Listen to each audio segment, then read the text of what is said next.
అందరికీ నమస్కారం. Welcome to it's you TV. ప్రస్తుతం మనతో పాటు ఉన్నారు ప్రముఖ జ్యోతిష్య వాస్తు పండితులు, ప్రత్యంగిర దశమహావిద్య ఉపాసకులు డాక్టర్ గుండపూడి శివసుధీర్ శర్మ గారు. గురుగారితో మాట్లాడి మనకున్న సందేహాలన్నింటినీ కూడా నివృత్తి చేసుకునే ప్రయత్నం చేద్దాం. అంతకంటే ముందు ఇటువంటి ఆధ్యాత్మికపరమైన వీడియోస్ కోసం ఇప్పుడే మన ఛానల్ని సబ్స్క్రైబ్ చేసుకోండి. నమస్కారం గురుగారు. శ్రీమాత్రే నమః. శ్రీ గురుభ్యో నమః. గురుగారు, చాలామంది మనకి కమెంట్స్లో ఏమడుగుతున్నారంటే అసలు దీపం ఏ సమయంలో వెలిగిస్తే చాలా శుభ ఫలితాలు కలుగుతాయి అని చెప్పి. మంచి ప్రశ్న నాన్న. మనం దీపం అనేటువంటిది అంటే సర్వసాధారణంగా ప్రపంచంలో వెలుగు లేకుండా ఏ పని చెయ్యం, ఉమ్, అవునా?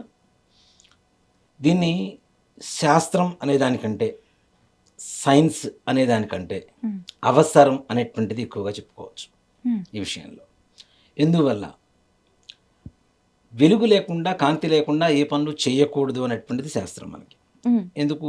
భోజనం చేస్తాం, భోజనం చేసేటప్పుడు కూడా చీకట్లో చేయకూడదు. అవును. ఎందువల్ల చేయకూడదు?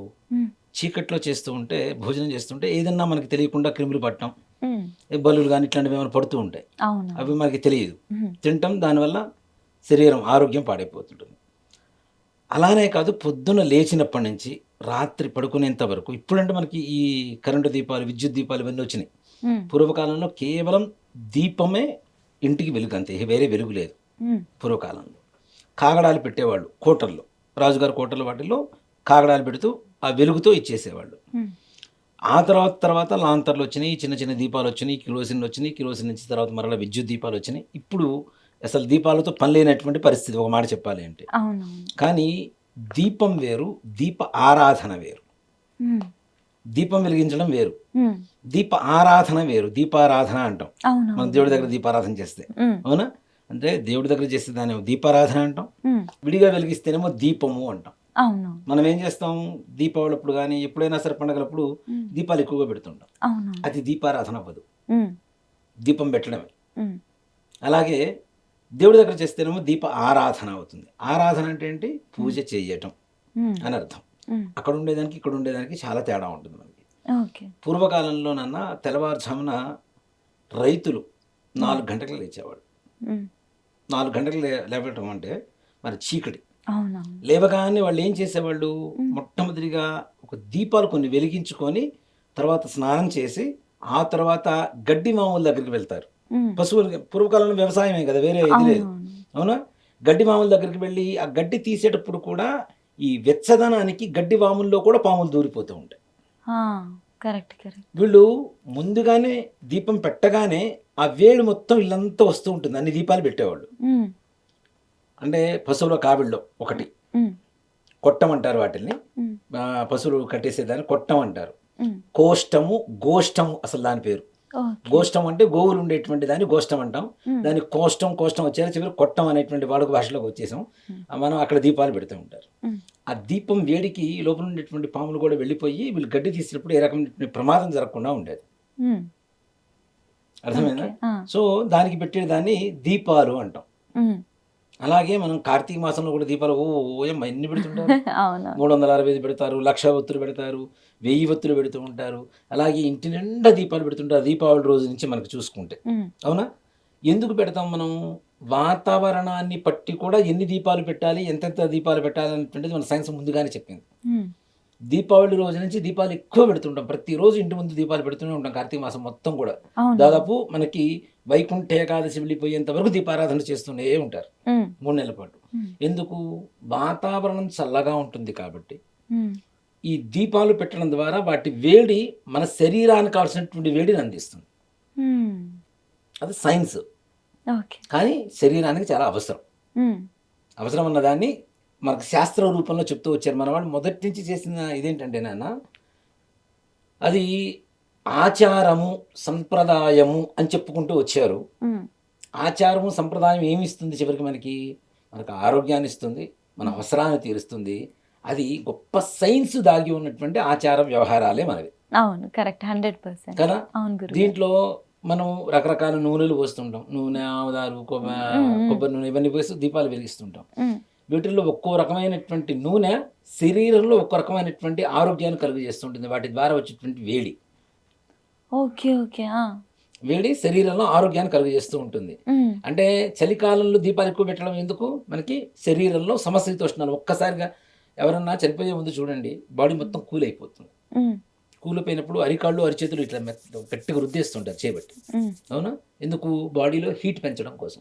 ఓకే. వాతావరణంలో హీట్ తగ్గిపోయి మొత్తం చల్లదనమే పెరుగుతుంది కాబట్టి ఆ సమయంలో శరీరంలో కావాల్సినటువంటి వేడి కూడా తగ్గిపోతుంది కాబట్టి వేడిని పెంచడం కోసం పెట్టేటువంటి వాటిని దీపాలు అంటాం.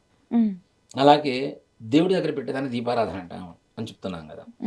ఈ దేవుడి దగ్గర పెట్టుకునేటువంటి దీపారాధన అసలు మనం ఎలా చేయాలి, ఎన్నింటికి చేయాలి అనేటువంటి విషయానికి వస్తే తెల్లవారుజామున మాత్రమే చేయాలి. పట్టపగలు 6:30 దాటిన తర్వాత దీపారాధన చేస్తే అది వృధా. మార్నింగ్ 6:30 తర్వాత గురుగారు సూర్యోదయం తర్వాత చేస్తే అది అనవసరం నాన్న. దీపారాధన లేదు ఇప్పుడున్నటువంటి కాలమాన పరిస్థితుల్లో నీకే నువ్వు చదువుతున్నావు, పొద్దున 6ంటికి లేస్తావు, నువ్వు 6ంటికి స్నానం చేసి గుడికి వెళ్ళిపోతావు కాబట్టి దీపారాధన చేస్తావు అనొచ్చు. కనీసం 7-7:30 లోపల చూడండి. మీకు ప్రొద్దున మనస్సు ఒక రకమైనటువంటి ప్రశాంతతతో ఉంటుంది, చాలా ప్రశాంతంగా ఉంటుంది మనస్సు. అవునా? సూర్యోదయం, సూర్యుడు పైకి వస్తున్న కొద్దీ మన మనస్సులో ఉండేటువంటి ఆలోచనలు హడావిడి పెరిగిపోతూ ఉంటుంది. ప్రొద్దున 6ంటికి లేచి స్నానం చేసి దీపారాధన చేస్తుంటే ఎంత ప్రశాంతంగా ఉంటుంది. అవునా? కాబట్టి ఎప్పుడు కూడా దీపారాధన, దేవుడి దగ్గర చేసేటువంటి దీపారాధన తెల్లవారుజామున అసలు 4 గంటల నుంచి మొదలు పెట్టుకుంటే బ్రాహ్మీ ముహూర్తం 3:45 దగ్గర నుంచి మొదలు పెట్టుకుంటే బ్రాహ్మీ ముహూర్తం కనీసం 7:30 లోపల చేయాలి. ఇప్పుడు చాలా మంది ఏం చేస్తున్నారు, మధ్యాహ్నం 12ంటికి, 1 గంటకి, 10ంటికి పనులు మొత్తం పూర్తి చేసుకున్న తర్వాత దీపారాధన చేస్తున్నారు. అసలు ముందు దేవుడి దగ్గర దీపారాధన వెలిగించిన తర్వాత పనులు చేసుకోమని శాస్త్రం చెప్తాం. అంతే కదా. ముందు దేవుడు, ఆయన బాగుంటే ఆయన దేవలో మనం బాగుంటాం. మన ఇంట్లో పనులు మొత్తం పూర్తి చేసుకొని అప్పుడు దీపారాధన చేస్తాను అంటే ఎంతసేపు ఆయన వెయిట్ చేస్తూ ఉండాలా? అది తప్పు కదా. ముందు దీపారాధన. ఇంట్లో ఇంటి పెద్ద ఉన్నాడు నాన్న, 10 మంది కూర్చొని ఉన్నారు, ఇంటి పెద్ద కూర్చొని ఉన్నాడు, ఏదైనా కాఫీనో పలహారమో తీసుకెళ్తాం. ఎవరికి ఇస్తాం? ఫస్ట్ మొట్టమొదటిగా పెద్దవాళ్ళకి ఇస్తాం, ఇంటి పెద్దగా ఇస్తాం కదా. మరి అందరికంటే పెద్దవాడు ఎవరు మన ఇంట్లో? భగవంతుడే కదా. మరి ఆయనకి మర్యాద, గౌరవం, భక్తి, విశ్వాసం లేకుండా ఆయన అట్లానే ఉంచేసి మిగిలినవన్నీ పనులు చేసుకుంటాము అంటే ఆయన్ని విస్మయించినట్టు. విస్మరించడం అంటే ఏంటి? ఆయన్ని పక్కన పెట్టేసినట్టే కదా. అలా చేయటం వల్ల మనకు భగవంతుడి అనుగ్రహం ఎలా కలుగుతుంది? కాబట్టి తెల్లవారుజామున 3:45 గంటల నుంచి కనీసం 7-7:30 లోపల దీపారాధన చేయడం అనేటువంటిది చాలా విశేషమైనటువంటి పని. గురుగారు, దీపారాధన చేసేటప్పుడు మనం నెయ్యితో చేస్తూ ఉంటాం, నువ్వుల నూనెతో, ఈ విధంగా చేస్తూ ఉంటాం కదా. ఎలా చేస్తే ఎక్కువ శ్రేయస్కరం? మంచిది నాన్న. నెయ్యితో చేస్తే ఒక రకమైనటువంటి ప్రయోజనం. నెయ్యి దీపం వెలిగించిన తర్వాత అది వాసన మనం అంటే ఆ స్మెల్ చూస్తూ ఉన్నా, ఆ పొగ పీలుస్తున్నా మనకి ఏ రకమైనటువంటి హాని కలగదు, శరీరంలో ఏ రకమైనటువంటి హాని కలగదు. పైగా ఆ ఏదైతే ఆవునైతే వెలిగించిన దీపం ఉంటుందో అది మనం కళ్ళతో చూడటం ద్వారా ఆ పొగ మన దగ్గరికి రావడం ద్వారా కళ్ళకు ఉండేటువంటి రోగాలు పోతాయని చెప్పి శాస్త్రం.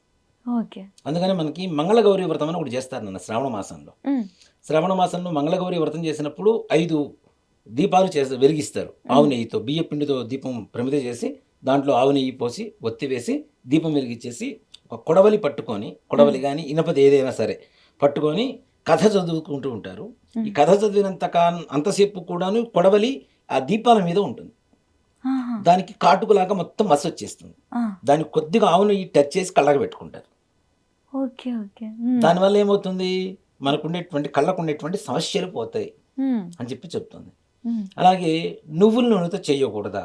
చెయ్యవచ్చు. చెయ్యకూడదని ఎక్కడా లేదు. నువ్వుల నూనెతో చేయకూడదని ఎక్కడా లేదు. చేస్తే మృత్యు దోషాలు పోతాయి. ఎందుకు? మనం పత్తి మృత్యువుకి ప్రతీక, నువ్వుల నూనె శనీశ్వరుడికి ప్రతీక, మట్టి భూమికి ప్రతీక. ప్రమిద కావచ్చు ఏదైనా. అవునా? ఒక మట్టి ప్రమిదలో నువ్వుల నూనె పోసి వత్తి వేసి వెలిగిస్తూ ఉంటే ఆ ఇంట్లో రోగాలతో ఉన్న వాళ్ళు ఎవరైనా, అంటే దాదాపు మరణదశకి చేరినటువంటి వ్యక్తులు ఉంటారు కదా, అలాంటి వాళ్ళని తీసుకెళ్ళడానికి ఎవరు వస్తారు? యమదూతలు వస్తారు. ప్రాణం తీసుకుపోవడానికి యమదూతలు వస్తారని మన ధర్మం, గరుడ పురాణం చెప్తోంది. ఈ యమదూతలు కూడా ఈ నువ్వుల నుంచి ఒత్తి నుంచి వచ్చేటువంటి పొగ ఉంటుంది కదా, అది పీల్చి ఆనందపడి ప్రాణం తీయ కూడా వెనక్కి వెళ్ళిపోతారు. ఓకే. ఓకే. అంటే అక్కడ దానికి ఏంటి? నువ్వుల నూనెతో. అదేంటి ఆయుష్ని పెంచుతుందనే కదా అవును. అర్థం. 100. అవును. యమదూతలను సహితం సంతృప్తి పరిచి వెనక్కి పంపిస్తుంది అంటే ప్రాణం తీసుకోవడానికి వచ్చినటువంటి యమదూతలు కూడా ఆ వాసన పీల్చేసి సంతృప్తి పడి వెనక్కి వెళ్ళిపోతున్నారు అంటే అది మనకి ఆయుష్ని పెంచుతుందనే కదా అర్థం. అవును. అంటే మృత్యుంజయుడికి ఇష్టమైనటువంటి పత్తి ఏదైతే ఉంటుందో దాని ద్వారా వచ్చేటువంటి పొగ మృత్యుదేవతకి ప్రాణ సమానమైనది. ప్రాణం తీసేదానికంటే కూడా ఇంకా సంతృప్తినిచ్చేటువంటి ప్రక్రియలో ఉంటుంది. కాబట్టి నువ్వు నూనెతో కూడా దీపారాధన చేయవచ్చు. దానివల్ల కూడా ఇంకా ఎక్కువగా చాలామంది ఏం చేస్తుంటారంటే దేవుడి దగ్గర చేసేటువంటి దీపారాధన ఆవు నెయ్యితో చేస్తాము. బయట గడపల దగ్గర బయట పెట్టేటువంటి వాటితో నువ్వుల నూనెతో చేయడం అనేటువంటిది మంచి పని. ఓకే. దానివల్ల ఇంకాస్త ఎక్కువ వేడి పెరుగుతూ ఉంటుంది. నువ్వుల నూనె చాలా హీట్ నాన్న. ఓకే. చాలా మందికి తెలియదు ఏంటంటే నువ్వుల నూనె హీట్. అవును. ఆ పప్పు నూనె అంటాం, నువ్వుల నూనె అంటాం, ఇవన్నీ కూడా ఓవర్ హీట్ జనరేట్ చేస్తాయి బాడీలో. సో వాటి ద్వారా వచ్చేటువంటి వేడి శరీరానికి అది కూడా ఆరోగ్యాన్ని ప్రసాదిస్తుందని చెప్పుకోవచ్చు. గురుగారు, మరి దీపం మనం ఇలా వెలిగించి దీపారాధన చేస్తున్నప్పుడు ఏ దిశలో పెట్టాలని కూడా కొంతమందికి సందేహం ఉంటుంది. తప్పనిసరిగా నాన్న. దీపం దేవుడు మనకి ప్రత్యేకించి ఎటువైపు తిరుగుంటాడు? మనం తూర్పు వైపు తిరిగి పూజ చేస్తాం. భగవంతుడు పడమర వైపు తిరిగి ఉంటాడు. లేదు, దేవుడు తూర్పు వైపు తిరిగి ఉన్నాడు, మనం పడమర వైపు తిరిగి పూజ చేస్తాం. దేవుడు దక్షిణం వైపు తొందరగా మనం దేవుళ్ళని పెట్టము. దక్షిణ వైపు ఉండేది ఒకళ్ళే, ఎవరు అంటే ఆంజనేయ స్వామి వారు ఒక్కరే ఉంటారు. ఇంకా మిగిలిన దేవతలు ఎవరు కూడాను దక్షిణ వైపు తిరిగి ఉండరు. దేనికంటే ఆంజనేయ స్వామి వారికి దక్షిణ దిశగా తిరిగి ఉన్నప్పుడు చాలా బలంగా ఉంటాడు ఆయన. కాబట్టి మనకి ఆంజనేయ స్వామి వారి దేవస్థానాలు ఎక్కడ చూసినా దక్షిణ దిశగానే తిరిగి ఉంటారు. స్వామివారి దక్షిణ ముఖంగానే ఉంటారు. కాబట్టి ఆయనకి తప్పితే మిగిలిన దేవతలందరూ కూడాను మనం ఉత్తరం తిప్పే చూస్తాం. మనం దక్షిణం తిరిగి పూజ చెయ్యము. దక్షిణం తిరిగి కూర్చొని చేసేటువంటి పూజలు ఏంటంటే పితృకార్యాలు మాత్రమే. పితృకార్యాలు మాత్రమే చేస్తాం, మిగిలిన ఏవి కూడా చెయ్యం. అందులోనూ సుందరకాండలో చెప్పబడింది ఏంటంటే మనం మన మంచి కోరి కానీ మన వాళ్ళ మంచి కోరి కానీ ఏదైనా పని చేస్తున్నాము అంటే తూర్పు దిశగా ప్రయాణం చేయమని, తూర్పు దిశగా కూర్చొని పూజ చేయమని. ఎదుటి వాళ్ళ నాశనం కోరి చేస్తున్నాము అంటే దక్షిణం వైపు తిరిగి ప్రయాణం చేయడం కానీ దక్షిణ దిశగా కూర్చొని పూజ చేయడం కానీ చేయమని చెప్తారు.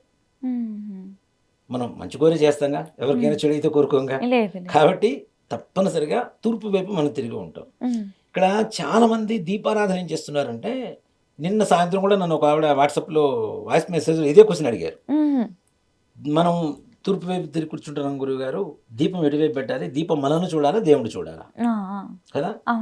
ఎక్కడ చీకటి ఉంటుందో అక్కడ వెలుగు నింపుకొని ఆ వెలుగులో భగవంతుడిని చూడాలి.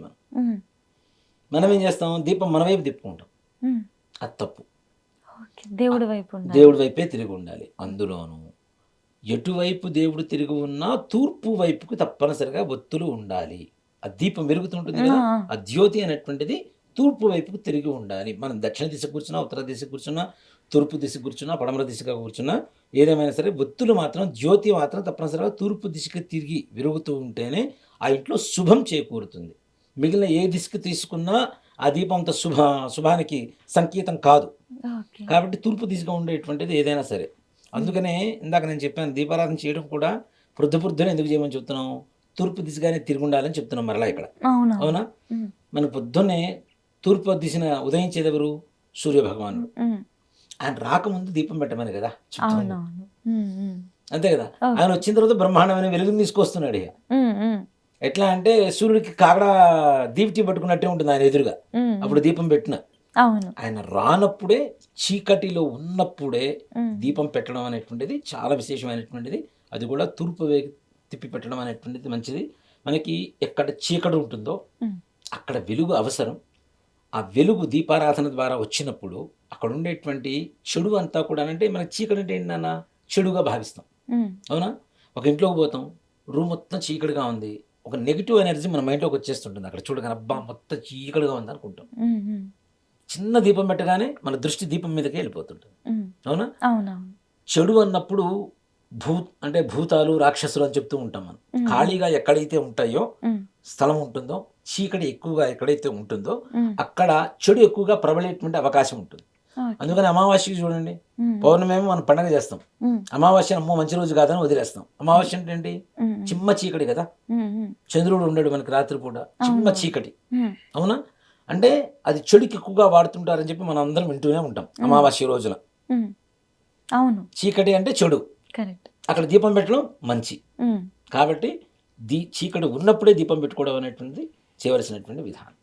గురుగారు, మనం చక్కగా దీపారాధన చేసుకుంటున్నప్పుడు కొన్నిసార్లు కొన్ని సందర్భాలలో దీపం నిండిపోవడం లాంటివి అలాంటివి జరుగుతుంది. అప్పుడు చాలామంది సెంటిమెంట్గా ఫీల్ అవుతారు, ఏదో సంథింగ్ బ్యాడ్ జరగబోతుంది, చెడు జరగబోతుంది అని చెప్పి. నిజంగా అలా భావించవచ్చా మనము? అది దేనికి సంకేతం? నిజంగా చెప్పాలంటే నాన్న, వీటిలో కొన్ని కొన్ని సంకేతాలు ఉంటాయి. ఉంటాయా? ఉంటాయి. ఎలా? దీపం మనం వెలిగించిన తర్వాత టుప్ టుప్ మన సౌండ్ వస్తుంటుంది, చిన్నగా సౌండ్ వస్తుంటాయి ఒక్కోసారి. అంటే అట్లా టప్ మన వెలగటం, మళ్ళీ నార్మల్ అయిపోవడం, మళ్ళీ పైకి లేవడం, మళ్ళీ నార్మల్గా వెలిగిపోవడం ఉంటుంది. అది ఇంట్లో శుభ సంకేతం. లక్ష్మి ఇంట్లో రాబోతుందని చెప్పడానికి శుభ సంకేతం. ఓకే. ఒక మాట చెప్పాలంటే, దీపారాధన చేసినప్పుడు నూనె ఉండగానే ఒత్తులు కొండెక్కేస్తాయి. నూనె ఉండగానే ఒత్తులు మొత్తం కొండెక్కి వస్తుంటాయి. అక్కడికి గాలి కూడా రాలేనటువంటి ప్రదేశంలో వచ్చి కొండెక్కితే అది ఏదైనా సంకేతానికి చెడు జరగబోతుంది, జాగ్రత్త పడండి అని చెప్పడానికి ఒక చిహ్నంగా చెప్పుకోవచ్చు. గాలి కూడా రావడానికి అవకాశం లేని చోట కూడా కొండెక్కితే, గాలిలో దీపం పెట్టి దేవుడు అంటే దేవుడు మాత్రం ఏం చేస్తాడు కదా, గాలి రాకుండా వాటికి ప్రొటెక్ట్ చేయాల్సిన అవసరం మనకు ఉంటుంది. దీంట్లో ఇంకో సంకేతం కూడా ఉంటుంది నాన్న. నూనె అయిపోతుంది, దీపారాధన అయిపోవాలి, ఒత్తులతో సహా కాలిపోతూ ఉంటాయి. వేసిన ఒత్తులు కూడా మొత్తం కాలిపోతుంటాయి. అది కూడా ఇంట్లో ఉండేటువంటి నెగిటివ్ మొత్తం వెళ్ళిపోయింది, పాజిటివ్ ఎనర్జీ ఆ ఇంట్లో ఉంది అని చెప్పడానికి సంకేతం. ఓకే. అంటే శుభ ఫలితాలకి సంకేతంగా ఉంటాయి, చెడుకి శుభాశుభాలకి రెండిటికి సంకేతమే. ఇప్పుడు ఒకటి చెడు చూపిస్తుందంటే మంచి కూడా ఉంటుంది అని అర్థం దాంట్లో, అంతే కదా. ప్రతి మనిషిలో మంచి చెడు, చీకటి వెలుగు, పౌర్ణమి అమావాస్య ఎలానో ప్రతి ఒక్కటి దాంట్లో కూడా శుభాశుభాలకి తప్పనిసరిగా మనం చిహ్నంగా తీసుకోవచ్చు. ఒత్తులు మొత్తం కాలిపోయినప్పుడు చాలామంది బాధపడిపోతుంటారు, ఏ ఒత్తులు కూడా కాలిపోయినాయి, ఏమైపోతుంది. అది చాలా మంచిది. అలానే దీపం అరవటం అంటారు దాన్ని. చిన్న చిన్న సౌండ్ చేస్తూ పైకి లేస్తుంటుంది, మళ్ళీ నార్మల్ అయిపోతుంటుంది, పైకి లేస్తుంటుంది, నార్మల్ అయిపోతుంది.